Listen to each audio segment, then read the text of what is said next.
Natalie und Alex dämmen heute ihr Dach. Sie haben sich für die Unterspandämmung von Alpor entschieden. Denn abgesehen davon, dass die Dämmstoffe schadstofffrei sind, entsteht kein Juckreiz und kein Feinstaub bei der Montage. Um die erste Reihe Dämmplatten mit den Span verschrauben zu können, muss Platz geschaffen werden für die unterste Holzlatte. Hier kannst du so wie Natalie ein Maßband verwenden oder das auf der Dämmplatte integrierte Messband zur Hilfe nehmen. 2,5 cm werden angezeichnet und mit einem Stanley-Messer herausgeschnitten.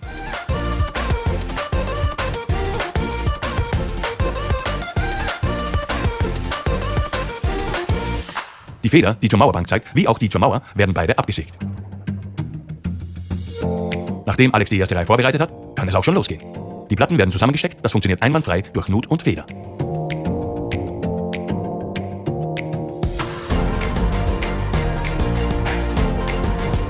Die Stoßkanten werden luftdicht abgeklebt. Hier wird das Dichtband kostenfrei von Alpor mitgeliefert.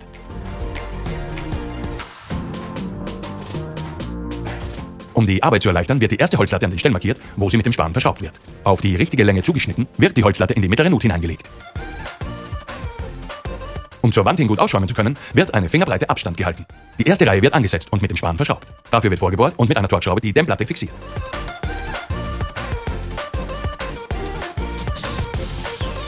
Die Dämmplatten müssen in jeder Reihe versetzt verlegt werden. Darum sägt Alex die Platten N2.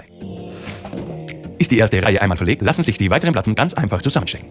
Noch leichter geht es, wenn die Dämmplatte schräg angesetzt und dann eingeklopft wird. Auch hier kommt wieder die Wirkung von Nut und Feder zum Einsatz. Die Dämmplatte kann nicht wegkippen. Die Stoßkanten werden wieder mit einem Dichtband luftdicht abgeklebt. So wird jede Reihe der Unterspandämmung verschraubt. Die Alpor Unterspandämmplatten und das Dichtband wirken wie eine Dampfbremse. Es sind keine Dampfbremsfolien erforderlich. Einfach genial. Zum Schluss werden alle Anschlussbereiche mit Weichzellschaum luftdicht ausgeschäumt und fertig ist die Dachdämmung. Die beiden hätten nie gedacht, dass Dachdämmen so einfach und unkompliziert sein kann. Das können. While making over a smaller bathroom in my house, I wanted to utilize the space to the fullest, so I DIY'd a toilet paper holder storage situation that I think you guys are going to love. I grabbed my wood glue, wood filler, various nails, a hammer, a scrapey tool, some eye hooks, rope, my wireless sander, but you can sand it by hand, and some sandpaper rounds. I used my table saw to cut down some wood, and the wood measurements are going to pertain to your space. So what fit mine were the walls being about 28 inches long, and then this middle piece, which is going to divide and kind of make a shelf for organization, is about 26 inches. The top and the bottom pieces are 17 inches, and then that little guy for the toilet paper holder is going to be 8.5. I put the wall pieces together, and I laid them out to make sure all the cuts were good to go, and then I lined wherever they connected with wood glue and smushed them together. Took 2 nails, put 1 in each corner, and repeated that all the way around until it was solid. So now you should have something that looks like this, and we're going to add the skinny middle piece, and that you're just going to measure out the middle of whatever size wood you are using. Again, it's going to be different for everybody. That was my 26-inch piece of wood, so I just slid that into the middle, made sure it was good to go, wood glued the sides like I did before, and nailed in the 2 corners. Where I'm going to make the toilet paper holder be, I just separated with a skinnier piece of wood, made sure it was level before I nailed it in like I did the rest of the pieces. Now that I have it all put together, I am going to sand it because I am actually going to paint this to match the color of the cabinet. I filled the nail marks with the wood filler and sanded that down before I went to paint it, and I actually am using a color called Very Navy by Behr.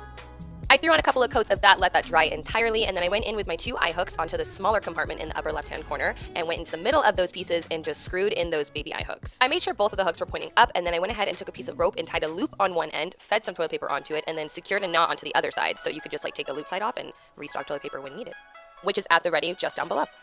To install this, I grabbed my wireless drill, some wood screws, a measuring tape, and a level. And that is because I'm going to screw in from the inside of where my other drawers are into the physical wood. Put about 6 screws all the way around it so it's pretty secure. And then I went ahead and just sealed up the edges, let that dry, and then I painted it so it blended completely. This was so easy, and it's so much better than putting toilet paper on the back of the toilet. I also love that Prep the molds by spraying them with any lubricant.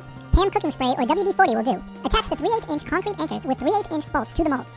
Place the molds on a flat, level surface prior to filling with concrete. This will ensure the concrete anchors are in the right position for an easy assembly. Mix the concrete according to the instructions on the bag. A 5,000-pound mix is a good choice. You'll need about 220 pounds of dry concrete mix or 3 80-pound bags. Place the mixed concrete into the molds. Gently tapping as you go will help smooth out the mix and release air bubbles. When about halfway filled, place rebar into the mix and continue filling and tapping. When about 1/8 inch from the top, lightly trowel to smooth out. Do not over trowel. Standing water will appear as the concrete starts setting and then disappear after about 1 hour. After the standing water disappears and the concrete is firm but still damp, lightly trowel or float the concrete again to gain a smoother surface. After 36 to 48 hours, you can remove the molds from the hardened concrete. Placing the molds across some 2x4s help with the removal. Remove the securing bolts only after you have turned the molds over. Let the concrete harden for about 7 days. This is a good time to clean up the molds with soap and water. After allowing the concrete to cure for about 7 days, rub the exposed edges with a masonry brick or a masonry rub brick. A concrete rub brick is inexpensive and is available at most hardware stores. Spending 5 minutes doing this will remove any sharp edges and achieve a better appearance. 7 2x4 boards to the exact same length. 6 or 7 feet is most common. Measure 1 foot in from the end of each board and drill a half-inch hole in the center of each board. Half-inch holes precisely measured and drilled will make assembly easy. We recommend using 2.5-inch, 3/8-inch flathead socket bolts to attach the boards to the concrete anchors. When done, you can mark, remove, and cut the bottom stabilizer board for improved appearance. For more detailed hardware